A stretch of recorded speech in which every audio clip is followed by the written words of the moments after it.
ফটিয়া শহীদ হালিম লিয়াকত স্মৃতিবৃত্তি পুরস্কার বিতরণী অনুষ্ঠান সম্পন্ন শনিবার মেয়ের 16 তারিখ সকাল 10টায় পটিয়ার একান কনভেনশন হলত এই বৃত্তি পরীক্ষার পটিয়া পৌরসভা জুনুর পুরস্কার বিতরণ অনুষ্ঠান অনুষ্ঠিত হয়।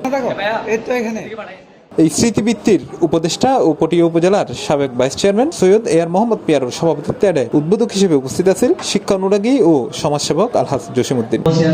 এছাড়া প্রধান অতিথি হিসেবে উপস্থিত আছেন হযরত স্বাগতি কমপ্লেক্সের প্রতিষ্ঠাতা আলহাজ মঞ্জুরুল করিম রেফাই।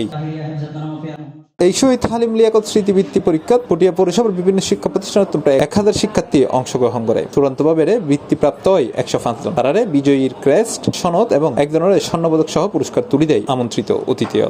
ইয়াকুবটন্ডি সরকারি প্রাথমিক বিদ্যালয় উপস্থিত আছে পরিচালক মোহাম্মদ আবু হানিফুর পরিচালনায় ও পরিচালক মোহাম্মদ জয়নুল আবেদিনের পরিচালনায় এর সংবর্ধিত অতিথি আছেন আলহাজ কাজী সুলাইমান চৌধুরী ও তরুণ উদ্যোক্তা নুরুল আরফিন। প্রধান বক্তা আছেন কেন্দ্রীয় পরিচালক নুরুল্লাহ রায়হান খান এবং বিশেষ বক্তা আছেন আরিফউদ্দিন ইমন, মুখ্য আলোচক জামাল উদ্দিন রব্বানী সহ এর স্বাগত বক্তব্য রাখি প্রধান পরিচালক মোজাম্মেল হোসেন।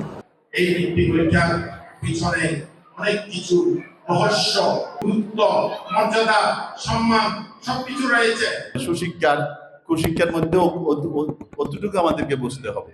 এই বৃত্তির নামকরণ করা হয়েছে শহীদ হালিম লিয়াকত স্মৃতিবৃত্তি। 100 জন দিয়ে পরীক্ষা শুরু হয়েছে। আজ সারা বাংলাদেশের মধ্যে হাজার হাজার প্রায় 50 সহস্রাধিক পরীক্ষার্থী বিশাল আয়োজন এই বৃত্তি পরীক্ষাকে আরো সাফল্যমণ্ডিত করছে।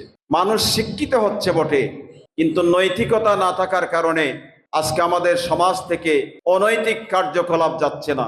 আহলে সুন্নাত ওয়াল জামাতের অনুসারীবৃন্দ থাকবে, এই বৃত্তি অনুষ্ঠান চলমান থাকবে।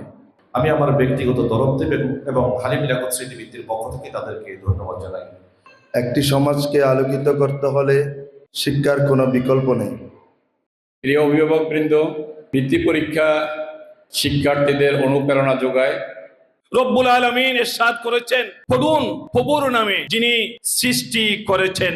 ঈশ্বরের বিদ্যাসাগর ছিলেন।